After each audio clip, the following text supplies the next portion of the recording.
हाँ जी class, BSc part second हमारी exercise 5th Fourier series चल रही थी हमारी। तो उसमें एक्सरसाइज के कुछ क्वेश्चंस मैंने बोर्ड पे नोट किए हुए हैं, हमने लास्ट क्लास में एग्जांपल किए थे। तो अब हमने बोर्ड पे नोट किया है। क्वेश्चन 4th है F X is equal to 0 से x माइनस पाई से लेस देन x की वैल्यू है माइनस पाई से 0 और 0 से पाई के बीच में x की वैल्यू, तो x का मान क्या होगा x। जब ये दो चीजें में आ जाते हैं तो हमें ब्रेक करके लिखना है, बात इतनी सी है, ठीक है। तो फूरियर सीरीज का फॉर्मूला देखो, F X is equal to a0 plus n is equal to 1 integrative a की n cos nx plus b की n sin nx। Equation number first, a0 का मान क्या होगा 1/2 पाई माइनस पाई से पाई F x dx।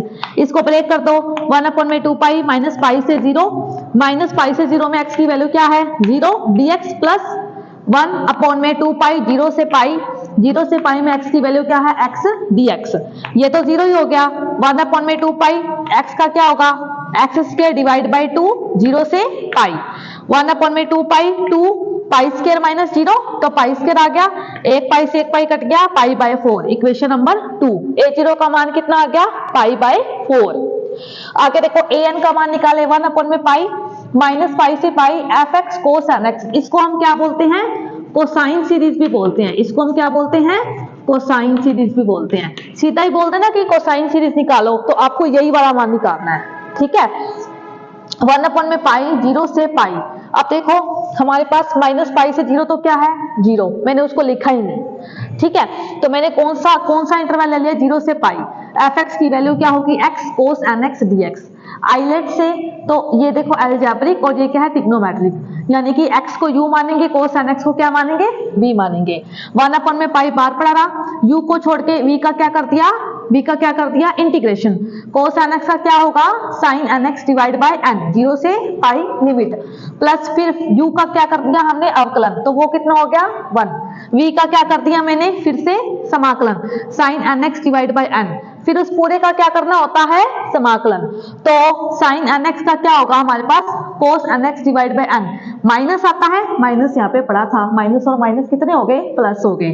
cos nx divide by n square 0 से पाई limit 1/में पाई, sine pi भी 0 होता है और साइन 0 भी 0 होता है। ये बात ना मतलब कि शॉर्टली अपने माइंड में ध्यान में रखो कि जब भी साइन की लिमिट लगानी है, पाई लगानी है, 0 लगानी है, तो लगानी ही नहीं, क्योंकि उसका मान होता ही नहीं। किस में लिमिट लगेगी कोस में लिमिट लगेगी, ठीक है। साइन पाई भी क्या होता है 0 और साइन 0 भी क्या होता है 0, तो मैंने इसमें लगा दी कोस n पाई, पहले अपर लगेगी माइनस कोस 0 का होता है 1/में n स्क्वायर, 1/में पाई n स्क्वायर बाहर निकाल दिया, कोस n पाई को क्या लिखते हैं -1 की पावर n -1। इक्वेशन नंबर 3, ठीक है, समझ आई आपको an।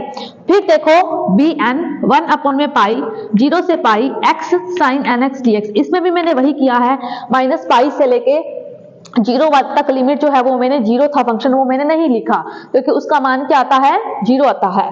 तो 0 से पाई x sin nx dx, ये u ये v, u को छोड़ के v का क्या कर दिया समाकलन, sin nx का क्या होता है minus cos nx divide by n, minus फिर x का क्या कर दिया अवकलन 1 और इसका क्या कर दिया minus cos nx divide by n, फिर माइनस माइनस क्या हो गया प्लस, cos nx का कितना हो गया sin nx divide by n square 0 से पाई लिमिट आ गई।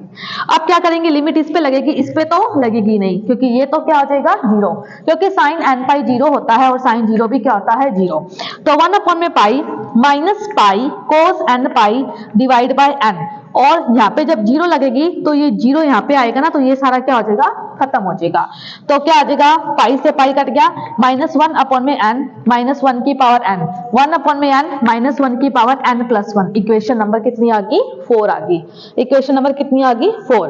अब हमने तीनों के मान निकाल दिए, तीनों के मान निकालने के बाद अब हम ऊपर इसको लिख लेंगे हम, ठीक है। तो F X is equal to a0 का मान पाई बाय 4 और bn का मान कितना आया मेरे पास an का मान 1/में पाई n स्क्वायर -1 की पावर n -1 प्लस -1 की power n plus 1 n sin nx, ये इसका मान लिख दिया।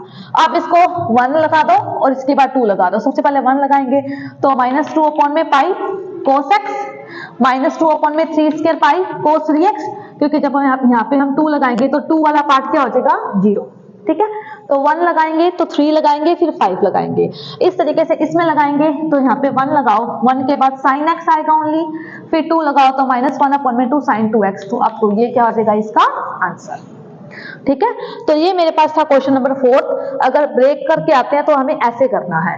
ठीक है, अब क्वेश्चन नंबर 6 देखो, वो भी आपके बोर्ड पे नोट किया हुआ है, बिल्कुल इजी है। -π/4 π/4 जब x की लिमिट 0 से -π हो और 0 से π हो, x तो π/4 है, तो f - y = 0 f π f x + 2π f। उसने बोला है कि फोरियर सीरीज निकालो।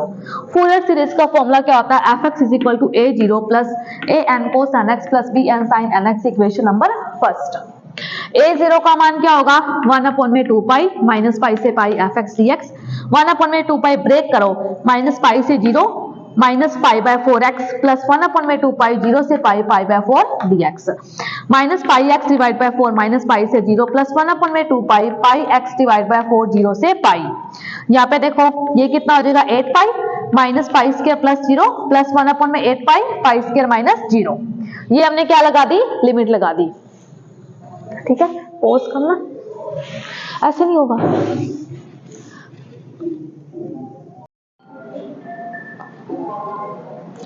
आगे देखिए 1/8π, तो -π से π कट गया, यहाँ से -π/8 + π/8। इसका आंसर क्या आ जाएगा 0। bn की वैल्यू 1/π -π से 0 -π/4 sin nx dx। और यहाँ पे मेरे पास क्या आएगा +1/π 0 से π π/4 sin nx dx। ये कांस्टेंट है, ये बाहर चला गया। sin nx का क्या होगा -cos nx / n -π से लेके 0 + 1/π मल्टीप्लाई π/4 sin nx का होगा -cos nx अपॉन में n 0 से π। फिर देखो एक बार -1/4 लिमिट लगाओ, देखो यहाँ पे 0 लगाएंगे तो ये 1 हो जाएगा -1/n प्लस माइनस कितना हो गया plus cos nπ divide by n -1/4 ये बाहर निकाल दो, 1/4 पाई से पाई कट गया, यहाँ से पाई से पाई कट गया, cos nx nπ अपॉन में n -1 अपॉन में n। ठीक है, फिर इसके बाद 1/4 1 अपॉन में n माइनस का अंदर से मल्टीप्लाई कर दो, -1/4 cos nπ divide by n -1/n। 1/4 देखो ये हमारे पास सेम है, अगर यहाँ से माइनस कॉमन ले ले तो ये हमारे पास सेम हो जाएगा, यहाँ से माइनस कॉमन ले लो तो ये तो हो जाएगा प्लस, ये कितना हो जाएगा 2/n -2 cos nπ divide by n, मतलब पूरा 2 हो जाएगा, ये भी सेम और ये भी सेम। जब बाहर 2 निकालेंगे तो नीचे क्या रह जाएगा 2, अंदर क्या रहेगा 1 माइनस cos nπ का मान -1 की power n। Equation number 4, fx = 0 plus n = 1 0 infinity 0 cos nx plus 1 minus -1 की power n 2n sin nx। ये मेरे पास a0 का मान आया है, हमारे पास a0 का मान आया है, हमारे पास किसका मान आया है an का मान, और ये हमारे पास किसका मान आया है bn का मान आ गया। ठीक है, तो 1 अपॉन में 2 sin x plus 2/3 sin 3x। इसको खोलो, इसको खोलने पे 1 पुट करेंगे, हमारे पास 2 पुट करेंगे, 3 पुट करेंगे, जब हमारे पास 1 पुट करेंगे तो कितना आएगा 2, यहाँ पे भी 1 पुट करेंगे तो 1 का कोई मतलब ही नहीं होता, यहाँ पे क्या आ जाएगा sin x। जब 2 पुट करेंगे तो मामला 0 हो जाएगा, क्योंकि 1 माइनस 1 कितना हो जाएगा 0। जब 3 पुट करेंगे तो 2/3 sin 3x अप टू, तो ये क्या होगी इसकी फोरियर सीरीज होगी हमारे पास। ठीक है, ये हमारे क्वेश्चन है, क्वेश्चन 4 और क्वेश्चन नंबर 6। फोरियर सीरीज वाला जो टॉपिक है वो आपका कंप्लीट हुआ। नेक्स्ट क्लास में हम इनफाइनाइट सीरीज वाला टॉपिक करेंगे, इनफाइनाइट सीरीज वाला। ठीक है।